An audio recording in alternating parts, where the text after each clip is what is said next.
I mean, I was just disappointed in our effort.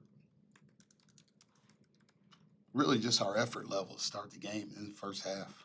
Like, the things that they're really good at is transition, and then they got two guys that can rebound.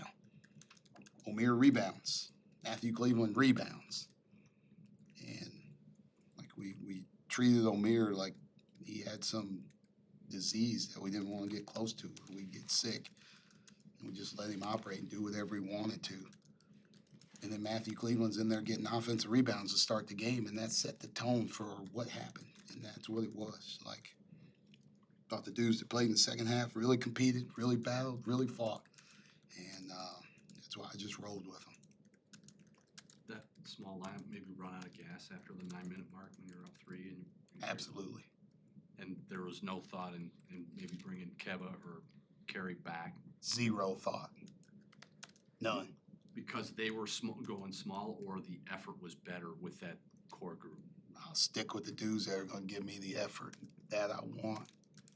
Right? Maybe I should have called more timeouts to give them a break. But that group established from the start of the second half how hard you needed to play in order for us to win. So I was going to roll with those dudes the rest of the half. Right? Like, sometimes you can get a guy jump started if he sits there and watches. And now he comes in and plays that same way. But I didn't want to mess with how hard those dudes were playing and what they were doing. Like, that group's never practiced together. That group's never done anything together like that. And we were just winging it offensively. But they were competing. When you play that hard, good things happen for you. And that's what was happening. Micah, how do you balance that when you're very determined to set that tone and have that effort shine in the second half versus, not bringing the guys back or, continuing to move the program the direction you want to? Program's going in the right direction. Program's bigger than me. It's bigger than anybody on our team. It's bigger than anybody in this room. It's bigger than anybody at Notre Dame, right? Notre Dame basketball is going to be here, whether I'm here or whether I'm not here. It's been going for a long time before me. It's going to go for a long time after me, right? So nobody's bigger than this program. And so, hey, man, you know what? Like, I told our guys, I tell you, like, whatever I say here is not a surprise because they've already heard it.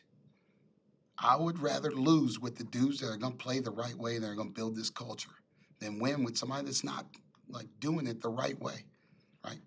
Not to say they haven't been. They've played really hard in other games. Well, I hope this helps them play really hard against Boston College the same way they sat and watched those dudes compete like that. That you can communicate with them like that, how much does that reflect maybe the realness, the fabric of your program at its foundation? About as real as it gets.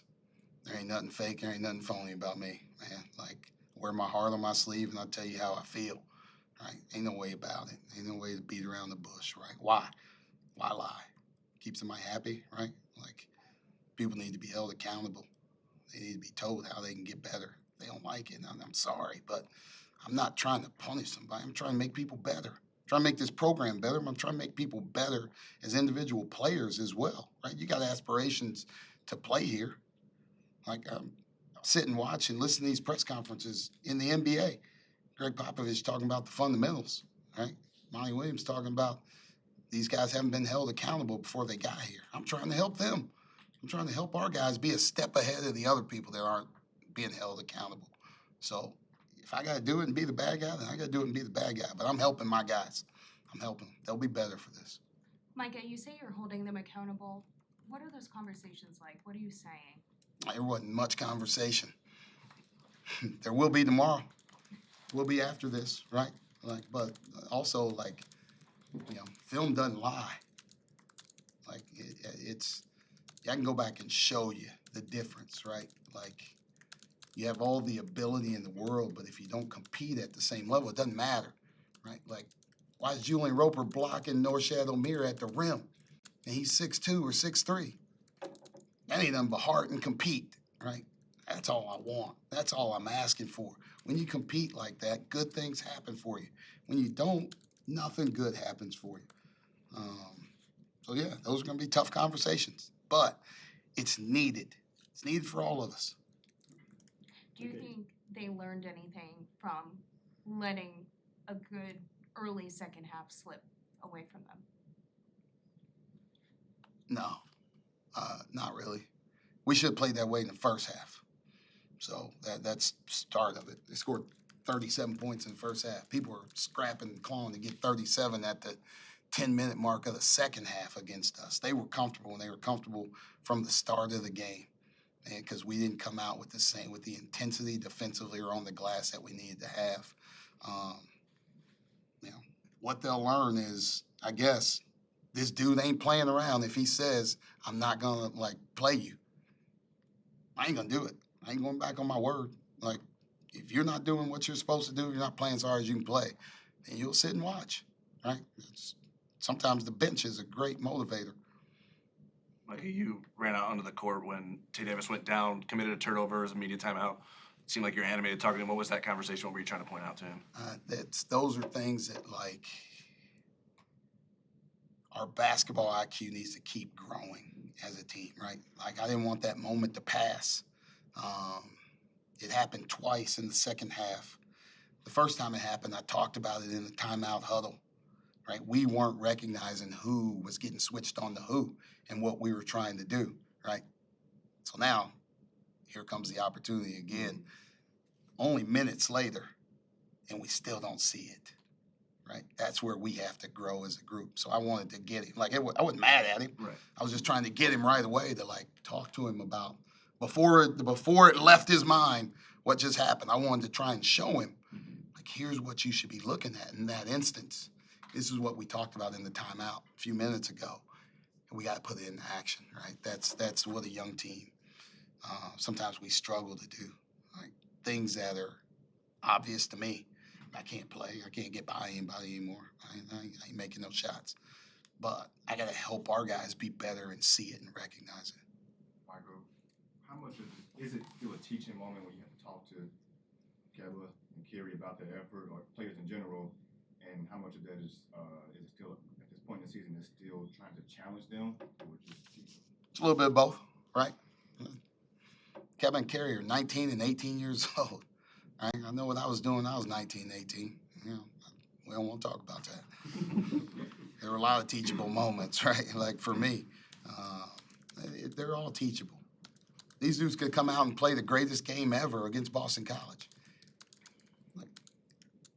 Tonight just wasn't it. But you got to learn that as you move up levels and people are counting on you, my effort, my focus can never fade. My game might fade. I might make mistakes. I might miss free throws. I might miss jump shots. But, I ain't ever going without cracking somebody when that shot goes up. That's a part of the fabric. That shot goes up, and here comes this big dude running in from the perimeter. It's hit or be hit. Tonight it was hit and not, or tonight it was be hit instead of hit. If you don't know that by now, you're not going to have success at this level, right? But they're teachable moments, right? They're not bad kids. Not bad kids. They play hard, and they usually do play hard, right? Tonight they didn't. They just decided to go a different way. Was there any point in the game when you felt like you could probably contain Northshad, or was just kind of let your players, the second unit, kind of do their best against them? He had 13 points in the second half. I thought our guys did a pretty good job. He got some points on dump-offs and rotations when our guards got beat and we had to go trap the box, and he got a couple offensive rebounds. But they fought him. They played the right way. The 20 points in the first half, that's disrespectful. He was getting wide open dunks. He's getting offensive rebound. He's getting layups. He hit 2 threes because our ball screen coverage, we weren't where we were supposed to be. A lot of things went into that. But, he was way too comfortable out there. Way too comfortable. You got to let a good player get comfortable. You're in for a long night. So we don't ever want anybody to get comfortable. We let them get comfortable from the start, right? That's where you got to hit somebody, man. You got to let them know, tonight's not your night. What do you think of the way Marcus played in the second half despite having 3 fouls early? You know what? He was attacking. There's small things that he can learn, too, of, how people change what they're doing, how they guard him, the help. Right? And those are teachable moments too at timeouts that we talk about. Hey, this is what we talked about in the game, and this is what they did early, but they've adjusted because of how we're doing things. So like that's a constantly a learning process of what and when and how to attack, where the passes are going to be, when to attack in transition, when not to attack in transit. Like small things. Like he is competing. He's playing hard. He's trying. He cares. And this dude cares. And I can live with a dude that cares. Mike, at the end of tonight, what are your thoughts on what's going well? After today's game, I mean, that's probably not a great question for me because I'm like definitely the sky is falling immediately after a game. I don't think nothing's going well, but when I go back and watch, something's going well. I think we we gave up 37 points, which is way too many. Down the stretch, we fouled and they got free throws, and then they hit 2 threes when we were trapping. Right, you take that away, and they probably get 20 something in the second half. That's where they should be, and that's how we've been guarding. If we'd have guarded that way from the start, now we're scoring the way a little bit better. When you're getting stops, your offense is always better. We were scoring, we weren't getting stops, and that probably hurt us the most. So, but yeah, I'm Chicken Little or whoever. The sky is falling. Woe is me. Chicken Little? Is that his name? I have Maybe no it idea. I wasn't. have no idea. Was it Chicken Little? Yes, The sky is falling. Coach, who has the green light if outside of Marcus and if Marcus doesn't have it? Who actually has the green light at all times to kind of just pull up and make something out of nothing? Everybody, right? Like I don't ever want anybody looking over at me and worried about what kind of shots they're taking. Right? They know what kind of shots we're looking for, what kind of shots we're hunting for as a team. What part of the 4 things we talk about going into every single thing. One of them is take great shots. So they know what a great shot is, and we're hunting for great shots. Sometimes you don't always get those because of how the defense is played, what the situation is, what the shot clock happens. Like sometimes you don't always get great shots. We're hunting for great shots. I don't say great shots for Marcus, great shots for JR, great shots for Braden, great shots for Keba. We're taking the best shot for Notre Dame. So all our guys got their freedom. Like I don't want anybody playing scared. I don't want anybody looking over their shoulder and questioning, is that a good shot or a bad shot? Man, take the best shot for our team and hunt for that and work for that. And, we can reel it back in. We can correct it when we're not getting the great shots. You You go ahead, Last go. question. When you sit guys for effort like this, what's your expectation for how they respond in practice tomorrow? Do I got to answer that? We got a game on Saturday. The expectation is set. The expectation was set 30, 40 minutes ago when that second half started. I know how they're going to respond in practice tomorrow. If they don't respond the right way, then I need to question who they are as players. Right? But I know how they're going to respond tomorrow. Absolutely. Ain't nothing, like I said, bench is a great motivator. You can't sit there and watch how those 6 guys played that second half and then come in and pout tomorrow. I know that ain't happening. I can tell you that much right now. But they're not going to do that. They're going to come and compete. They're going to give it their all. I guarantee both of those dudes play as hard as possible on Saturday. JR, what got you guys back in the game during the second half? I would say kind of just like sticking to the original game plan, playing as hard as we can, staying disciplined on defense.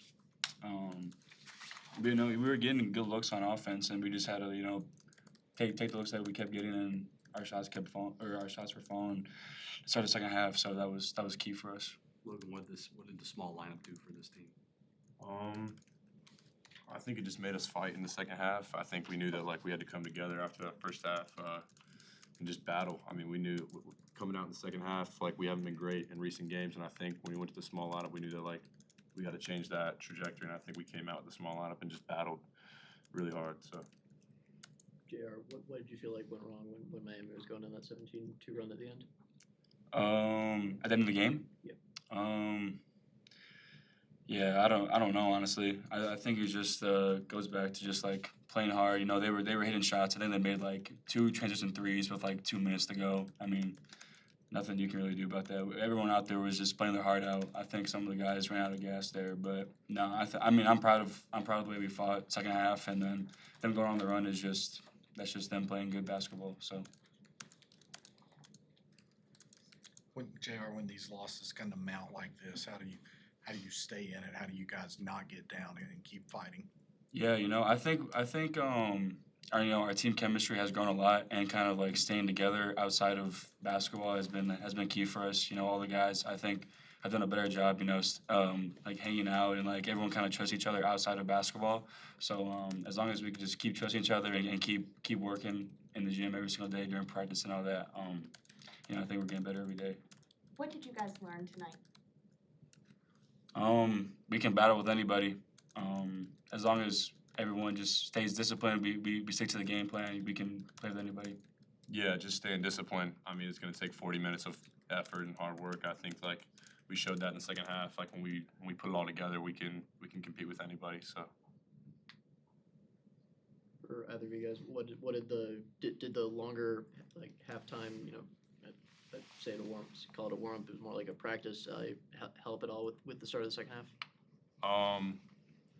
I think just having the quick halftime speech and stuff, I think it made us as a team, like the players, come together real quick and just like, you know, focus in on the second half, knowing we have to come out strong and quick, and just get the second half rolling the way we did, and then Yeah.